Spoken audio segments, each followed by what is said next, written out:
আসসালামু আলাইকুম গাইজ, অনেক দিন হয়ে গেছে আমি আপনাদেরকে কোনো ভিডিও দেখাতে পারতেছি না।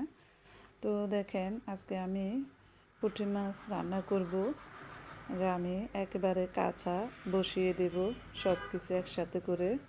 তো দেখেন, আমি প্রথমে মাছগুলোকে ধুয়ে নিয়েছি ভালো করে, তারপরে দিয়ে দিচ্ছি হলুদের গুঁড়ো, মরিচের গুঁড়ো, আর দিয়ে দিয়েছি আদা রসুন বাটা 1 টেবিল চামচ। সাথে দিয়ে দেব এখন পেঁয়াজ, কাঁচা পেঁয়াজ। তো আমি একসাথে সব কিছু দিয়ে বসিয়ে দিচ্ছি। এভাবে রান্না করার মজাটাই আসলে আলাদা। তো দিয়ে দিলাম কুচি করে রাখা কাঁচামরিচ, সাথে দিয়ে দিচ্ছি 2 টমেটো, দিয়ে এখন সাদা তেল দিয়ে দিচ্ছি। তো সাদা তেল দিয়ে দিলাম এখন 2 টেবিল চামচ, ছোটো চামচে 2 টেবিল চামচ লবণ। এটাকে এখন আমি ভালো করে মেখে নিচ্ছি।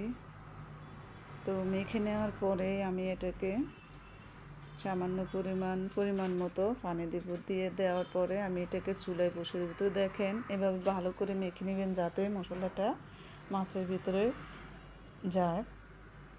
তো দেখেন, আমি এই পানি দিয়েই আমার মাছটা হয়ে যাবে। তো আমি এখন চুলায় বসিয়ে দিয়েছি।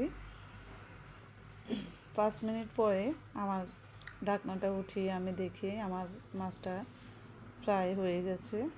তো এখন আমি আরও একটা টমেটো কুচি করে রেখেছি, ওইটা এখন দিয়ে দিয়েছি মাছের উপরে। কারণ আগে যে টমেটোগুলো ওগুলো গলে গিয়েছে, নরম হয়ে গেছে, তাই আমি আরও টমেটো দিয়েছি। কারণ আমি টমেটোটা গুঁড়ো মাছের সাথে খেতে খুবই পছন্দ করি, ছোটো মাছের সাথে। তো দেখেন, দিয়ে দিলাম ধনেপাতা। আমার প্রায় মাছটা হয়ে গেছে গাইস, তেল ভেসে উঠেছে।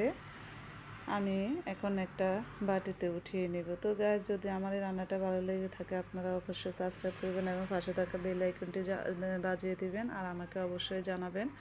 সবাই ভালো থাকবেন, সুস্থ থাকবেন। আল্লাহ হাফেজ।